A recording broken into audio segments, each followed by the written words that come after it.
कृष्ण नारायण नारायण नारायण।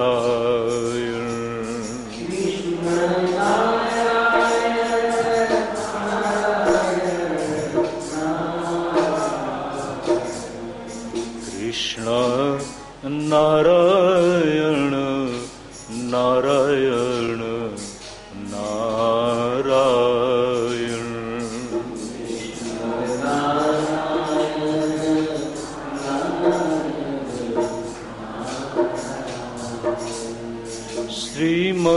श्रीमन्नारायण नारायण नारायण।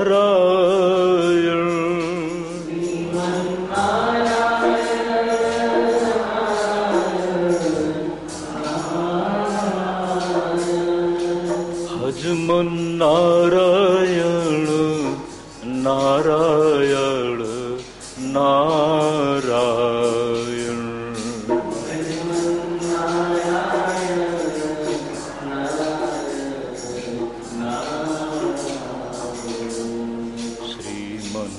श्रीमन्नारायण नारायण नारायण।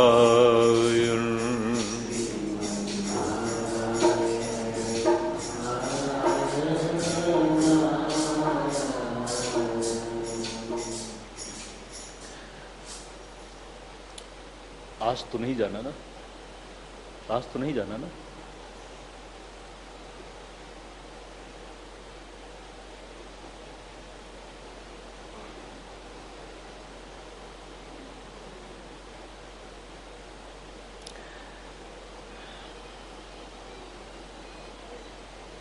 भद्रकाली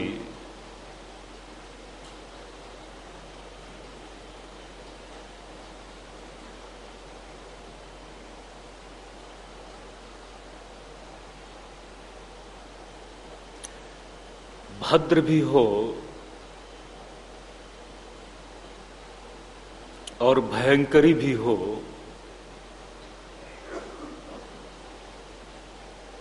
दोनों बातें एक साथ अपने आप में किसी विशेष अर्थ की तरफ संकेत करती हैं। प्रदीप, थोड़ा सा लगता है थोड़ा तुमने इधर उधर किया है, थोड़ा सा बड़ा। दोनों बातें एक साथ किसी रहस्य की तरफ हमें सोचने के लिए कुछ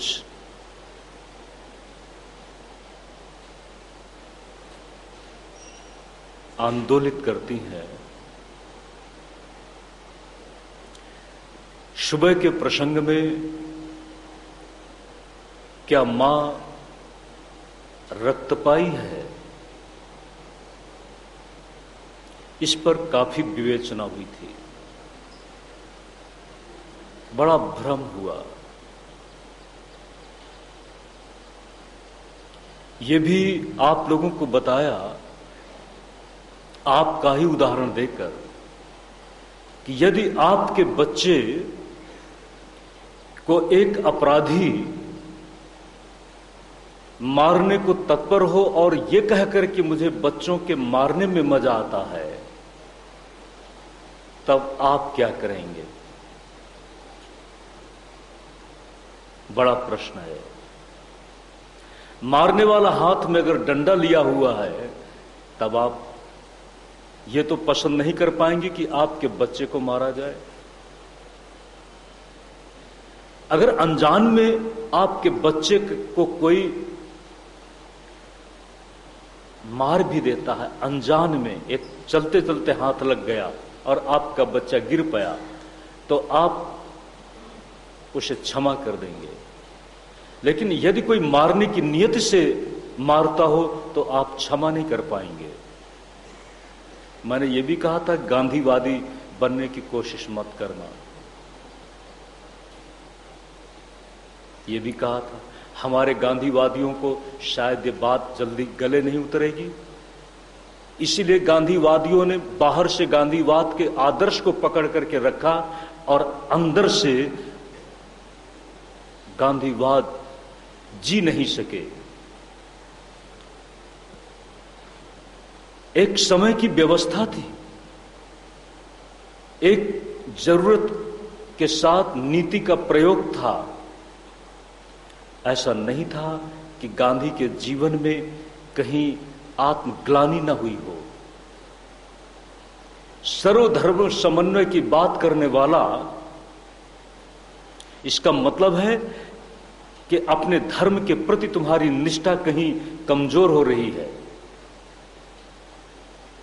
और दूसरा, सर्वधर्म समन्वय की बात का ही बहाना लेकर के हमारे आपके धर्म को सीमित, संकुचित और कीलित करने का दुष्प्रयास और आयोजन बना रहा हो, तो सर्वधर्म समन्वय की बात करने के साथ, अपने समाज के साथ, अपने धर्म के साथ छलना हो जाएगी।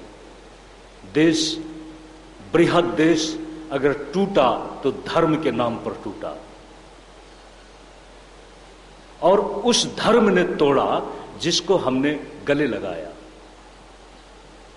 क्या गांधी की उस चिंतना को, गांधी के उस नारे को आज आप पचा पाए हैं? बहुत सी बातें आज भी आप भूल नहीं पाए हैं। जो पंजाब को छोड़ करके हिंदू आया, आज भी पंजाब की उस भूमि को भूला नहीं सका है। इसलिए कहा, तथ्य के साथ दृष्टि रखना। तुम्हारे बच्चे को अगर कोई मारने को तत्पर है, तब तुम क्या करोगे? आपके सामने बहुत बड़ा प्रश्न रखा था। अगर वह हाथ में डंडा लिए हुए है तो आप क्या करोगे? डंडा लोगे कि नहीं लोगे? और अगर वो हाथ में डंडा नहीं, तलवार लिए हुए है, तो आपका डंडा तो काम नहीं करेगा।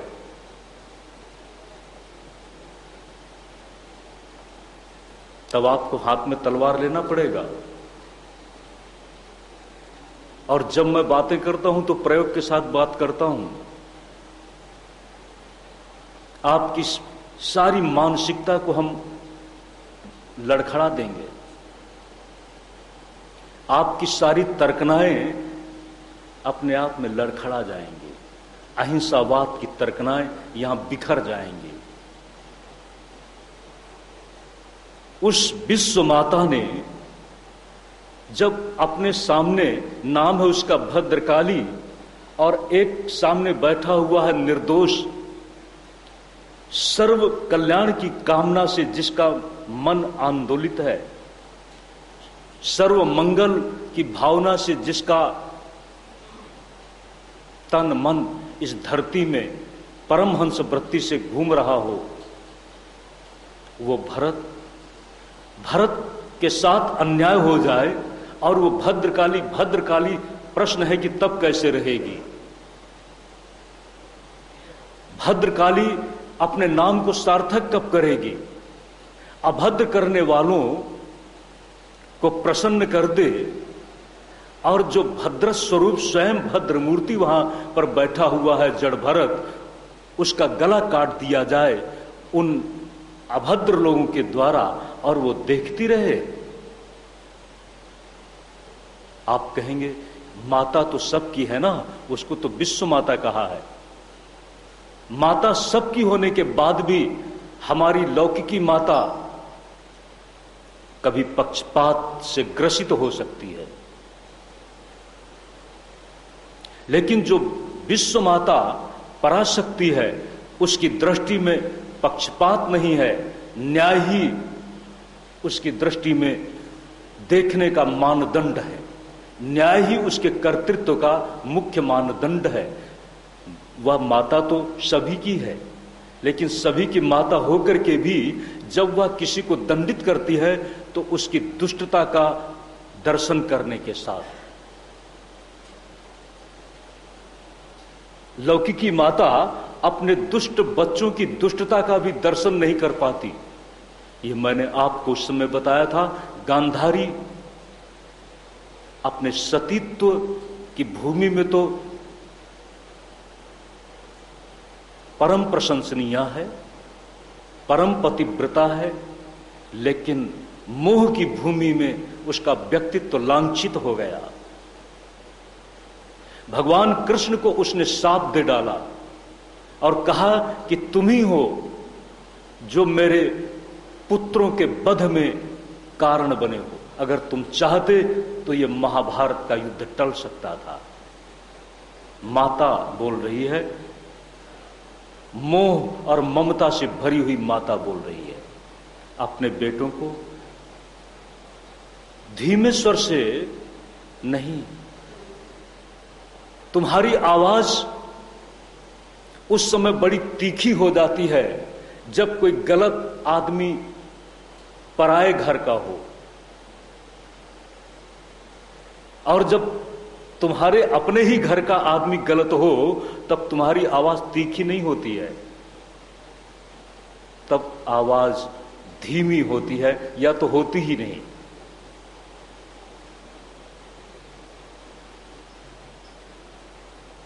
क्या गांधारी कह नहीं सकती थी कि दुर्योधन तुम क्या कर रहा है? नहीं। एक तो बाहर की पट्टी थी और इसी के साथ साथ उसके अंतस में ममता की पट्टी भी मोह बनकर के बंधी हुई थी। न्याय के गलियारे में वह अपने बच्चों को चलने की प्रेरणा नहीं दे पाई। न्याय के पथ पर चलाने के लिए वह एक सशक्त आवाज नहीं दे पाई, और उस समय वह भगवान कृष्ण को लांछित करती है। जिस समय उसे पता चला कि हमारे पुत्र कुरुक्षेत्र के मैदान में अंततः हारे और मारे गए। ध्यान दें, लौकिकी माता और अलौकिकी माता में फर्क है। भद्रकाली न्याय करती है। जहां पर न्याय है वहीं पर तो सत्य है। जड़ भरत तब भी अपने आप में निश्चिंत बैठे हुए हैं। यही उनकी विशेषता है। आपको मैंने बताया था कि भद्रकाली के स्वरूप पर थोड़ी परिचर्चा करेंगे। देखने में काली काली, रक्त भी लोग पिलाने लगे कुछ। ये तो करुणा। हमारे भारती जी, कभी कभी समय नहीं है, जब शक्ति तत्व पर चर्चा होती है तो मन आंदोलित होता है कि चलो हम शक्ति के उन पीठों पर जाएं। कभी छिन्नमस्ता, कभी तारापीठ, कभी महाकाली, कभी कामाख्या पीठ। ध्यान दें,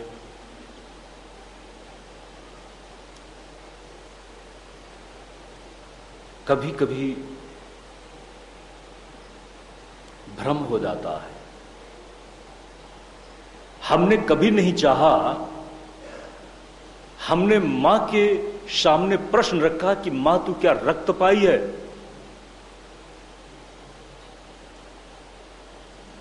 वो मौन हो गई। तो भी मुझे रक्तपाई समझता है? मुझे देखा है कभी रक्त पीते हुए? मैंने तो नहीं देखा। और ये सच है कि उन महापीठों में जहां पर न मालूम कितने निरीह पशुओं का बलिदान कर दिया जाता है, हम लोग वहां जाते हैं लेकिन हमारे सामने एक भी बलिदान नहीं। संयोग की बात, एक भी बलिदान नहीं। जबकि बलिदान के लिए कतार की कतार निरीह पशुओं की लाइन लगी रही, लेकिन हम लोगों के जाने के साथ एक भी बलिदान का कोई पशु नहीं दिखा। क्यों? उसने कहा तू भी मुझे रक्तपाई समझता है? मैं क्या हूं समझाना पड़ेगा। अगर मुझे पसंद नहीं है तो उसने वह कुछ कर दिखाया जो मुझे पसंद नहीं था, तो वह उसने ऐसा उपक्रम बनाया कि मुझे उसका दर्शन तक नहीं हुआ। आगे बढ़ें। लोगों ने आपको बताया था रक्त पीने कब से लगी, वो ये बताया था रक्त बीज का बध संभव नहीं था अगर वह रक्त पान नहीं करती। रक्त को किसी बर्तन में नहीं रखा जा सकता था, बर्तन तो छलक करके भर जाता तो छलक करके रक्त गिरता। रक्त बीज का बध संभव नहीं होता अगर वह रक्त पान नहीं करती। उस त्रिपुर सुंदरी ने कहा, जिसके आक्रोश से काली ने जन्म लिया था, अब तुम ही रक्त बीज के बध में साधक बन सकती है। तब उसने रक्त पान कर डाला। आपके सामने प्रश्न रखा था, अगर किसी को मारना है तो क्या करोगे?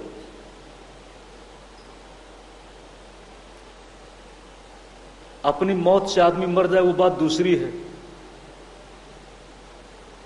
लेकिन आप जब किसी के मारने की कल्पना करते हैं तो तभी कल्पना करते हैं जब वह व्यक्ति अपने दुर्व्यवहार में, अपनी क्रूरता में और अपनी अपराधी मनोवृत्ति में इतना आगे बढ़ जाता है कि वह अपने आप को वापस नहीं कर पाता, अपने आप को वह रोक नहीं पाता।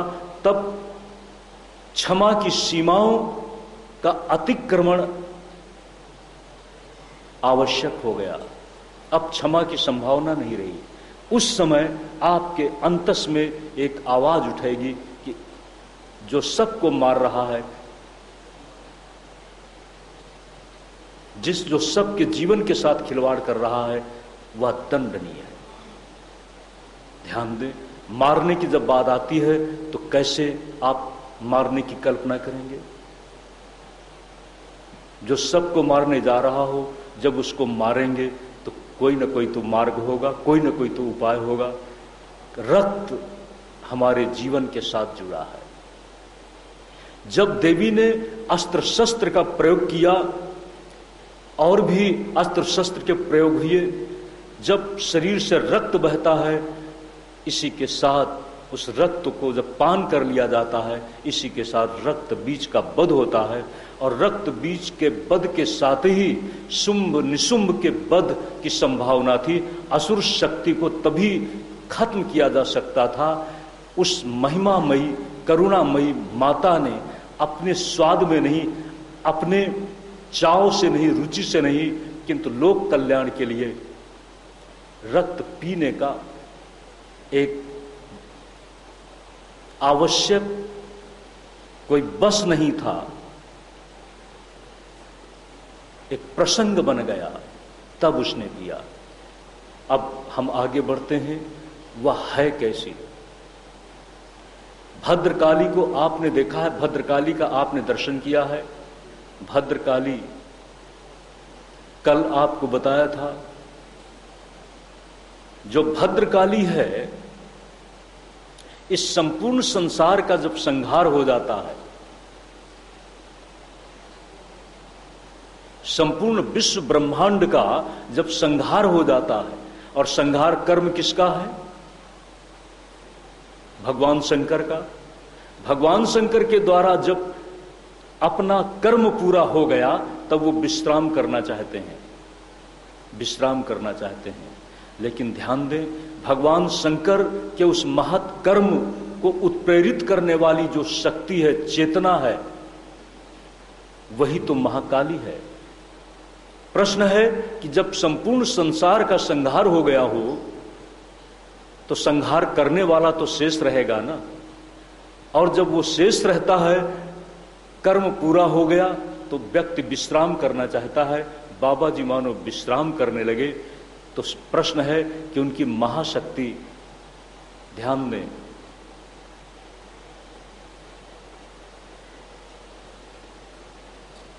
पत्नी आदर्श पत्नी के रूप में तभी प्रशंसा पाती है जब वह पति के आचरण का अनुगमन करे, पति के मन और उसके चरित्र का अनुसरण करे।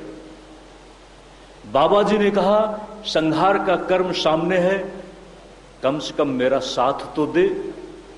माता ने कहा, ये बहुत क्रूर कर्म है, ये मेरे से नहीं होगा। बाबा जी ने कहा, संहार का कर्म यदि मैं छोड़ देता हूं, नहीं करता, तो नए की व्यवस्था कहां होगी?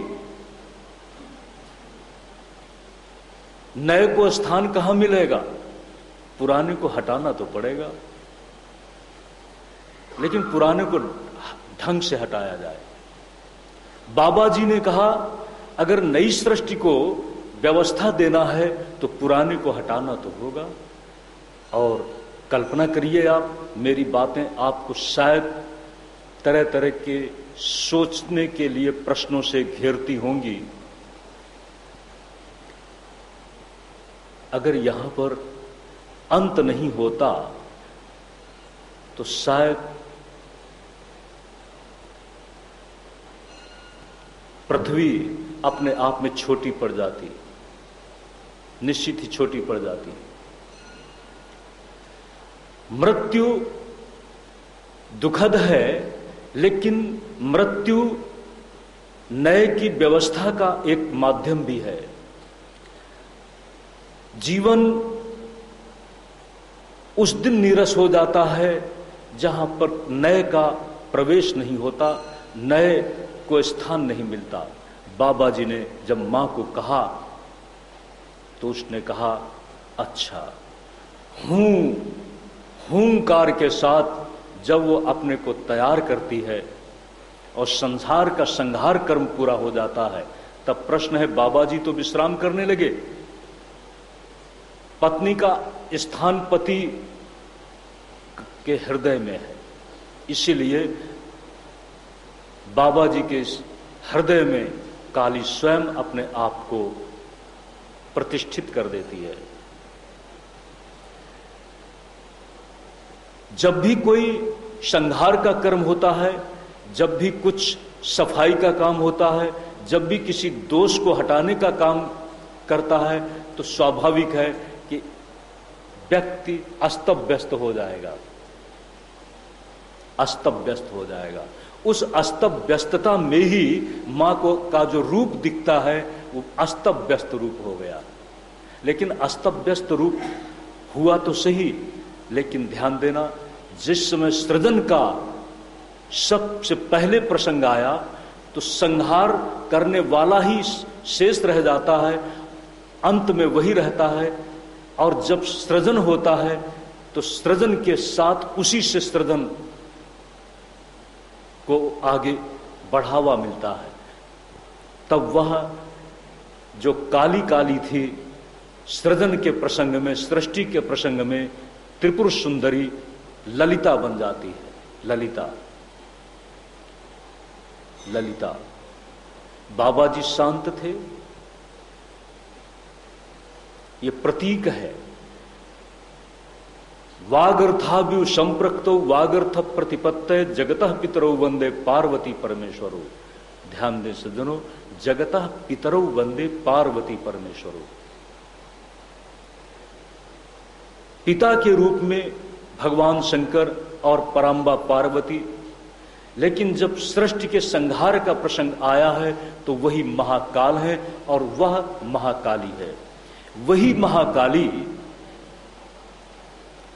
जब भद्रकाली के रूप में हमारी श्रीमद् भागवत की कथा की प्रासंगिकता में हमारे साथ है, तब भद्रकाली और एक तरफ जड़ भरत और दूसरी तरफ जड़ भरत को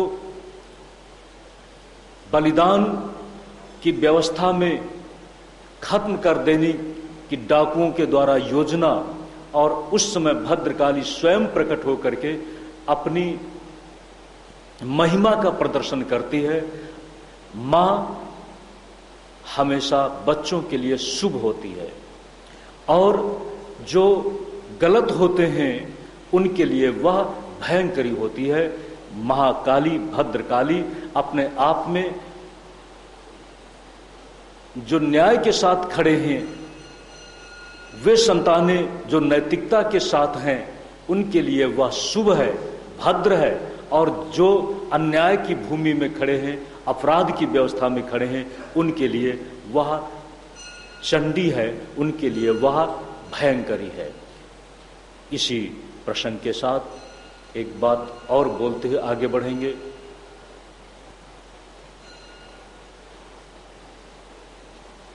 इस संसार में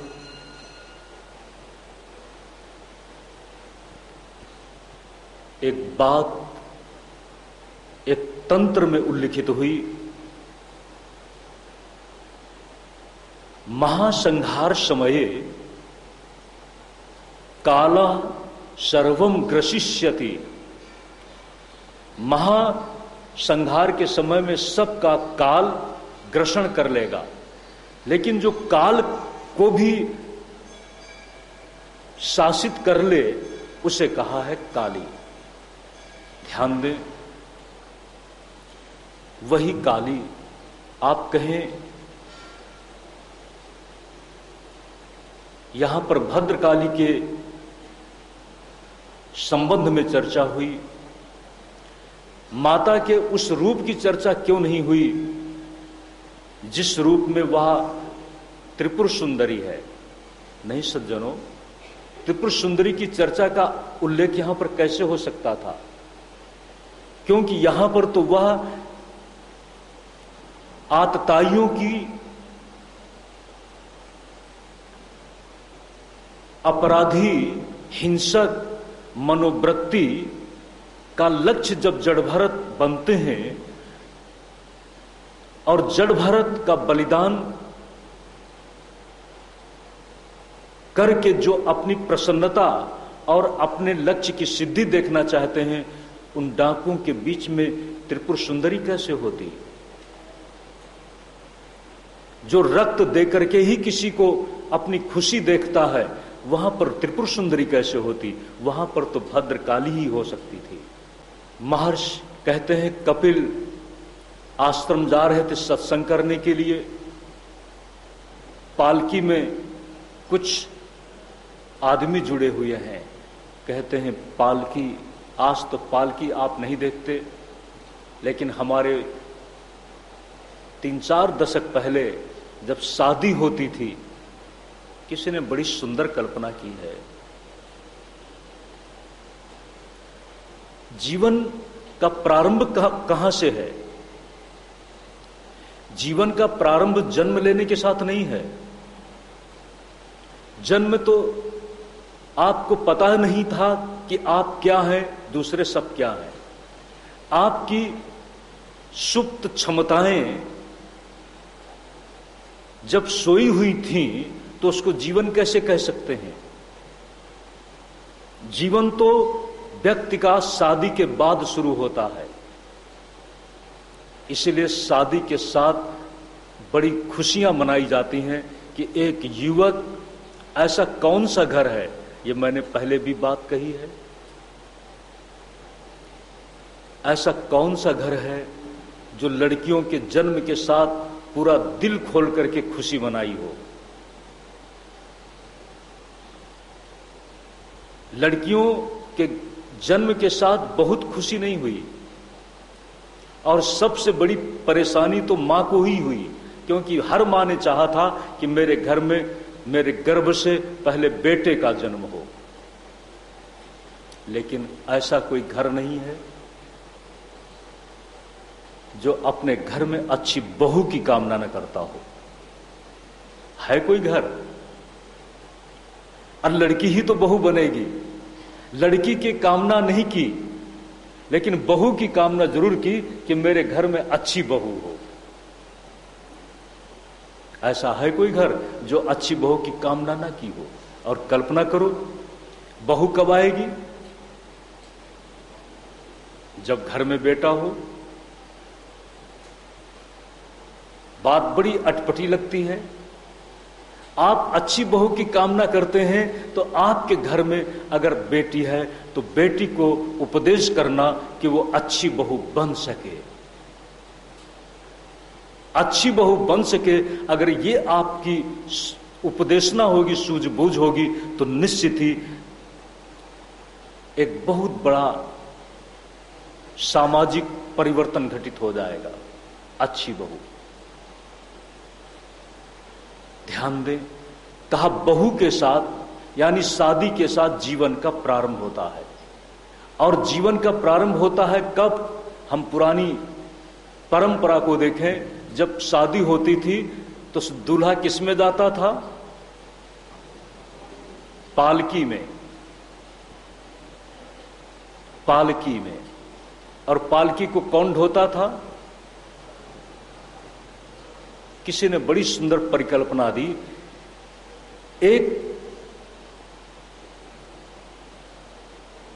उत्सव का समय, जब पहली बार उठी थी पालकी तुम्हारी, समाज की आंखें बिछी थी तुम्हारी तरफ, लेकिन अफसोस है फिर से पालकी उठेगी दोबारा। पहली पालकी जब उठी थी तो सब लोग खुशियां मना रहे थे, और जब दूसरी बार पालकी उठेगी तो सब लोग मौत का सदमा मना रहे होंगे। पर पालकी उठी है। पहली बार जब पालकी उठी तब कुछ आया तुम्हारे पास, और जब दूसरी बार पालकी उठेगी तब सब कुछ खो गया तुम्हारे साथ, पर उठेगी जरूर।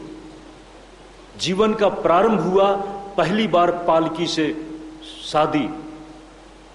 अब तो पता नहीं वो पुरानी परंपरा ही चल गई, लेकिन हम चूंकि पुरानी परंपरा के किसी प्रसंग के साथ जुड़े हैं इसलिए चर्चा करेंगे।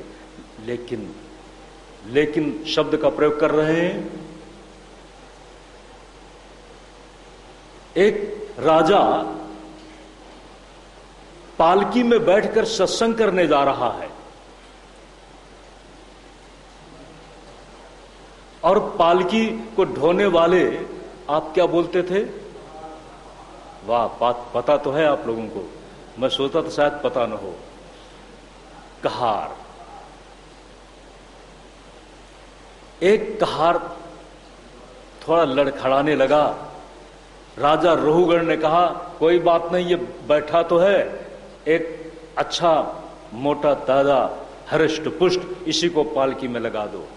राजा मानता है कि हमारा इस पर नैतिक अधिकार है, क्योंकि राज्य की प्रजा हमारी है और प्रजा पर मेरा शासन है, तो मेरे आदेश को पालन करना प्रजा के हर व्यक्ति का कर्तव्य है। इसलिए कोई बात नहीं, इसको लगा दो। जड़ भरत को पालकी ढोने में लगा दिया गया, और पालकी जब ले जा रहे हैं, नया नया प्रसंग। एक कल्पना आप करिए, पालकी का पकड़े हुए हैं और सामने दिख गया कि एक कीड़ी या कोई, मान लो कोई छोटा सा कीड़ा ही, रास्ते में तो कीड़े भी हो सकते हैं ना।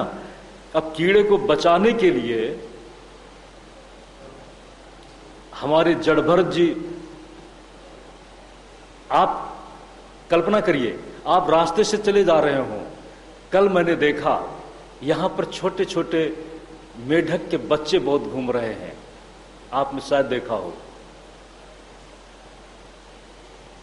और आप रास्ते से चले जा रहे हैं, अचानक आपको मेढक उछल करके आपकी तरफ आया, और आप पैर रखने जा रहे थे, और आपको लगा कहीं पैर के नीचे ना आ जाए तो आपका संतुलन बिगड़ेगा कि नहीं बिगड़ेगा।